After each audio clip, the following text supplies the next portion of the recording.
Vamos lá. O EA 2025, próxima questãozita aqui pra gente, né? Questão número 9. Estamos indo aí, são 15 questões da lista. O texto faz referência ao processo de os organismos poliploides, né? Então, a gente tem os processos de euploidia e o processo de haploidia. Poliploidia é quando é vários, né? Então, triploide, tetraploide, aí é a poliploidia, né? Vai multiplicando todas as células, beleza. São aqueles que possuem mais de 2 cópias de cada par de cromossomo homólogo em suas células. A poliploidia pode ser induzida artificialmente com o objetivo de levar ao surgimento de características novas vantajosas, como resistência a doenças e adaptações a diferentes condições ambientais, tá? Isso, claro, não em humanos, né, galera? Em humanos, geralmente não traz uma característica tão vantajosa, mas no agro, em plantas, geralmente isso é usado bastante, porque a gente reforça uma informação. É como se eu estivesse dobrando as informações de cromossomo, e aí dobrando essas informações eu tenho um reforço expressivo gênico, e aí eu consigo selecionar melhor aquela característica que eu quero, tá? E aí é trabalhada assim a poliploidia para reforçar a característica genética, né? O texto faz referência ao processo de produção de transgênico, errado, porque transgenia é inserir um novo gene.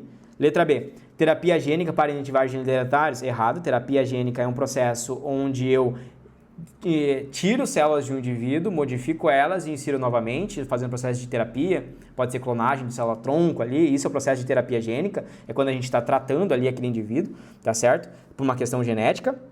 E inativação também pode ser um processo de terapia gênica, como a técnica de CRISPR, né? Pode ser usada para terapia gênica, edição gênica barra terapia. Terapia porque eu estou tratando aquele indivíduo, então posso estar só modificando e silenciando um determinado gene. Letra C.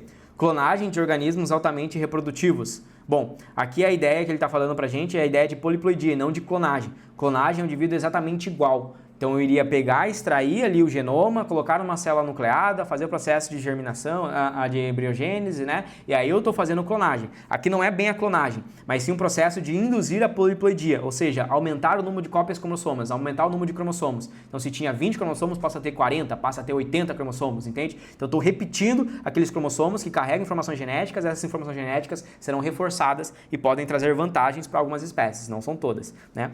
Letra D.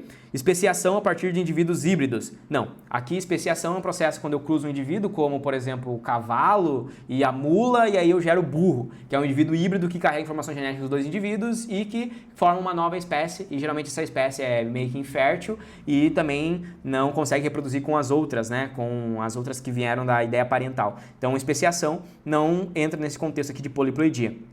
Né, no caso gerando indivíduos híbridos. Poderia levar a um processo de uma nova espécie, né, um processo de especiação, mas nesse caso aqui não gera indivíduos híbridos. Letra E. Melhoramento genético da espécie é o que sobra como resposta, né, eliminando todas as outras, é o que diz o texto. Formar organismos poliploides que tem o dobro, o triplo, o quádruplo de cromossomos, né, então ao invés de ter um par de cromossomo 1, ele tem 6 cromossomos 1.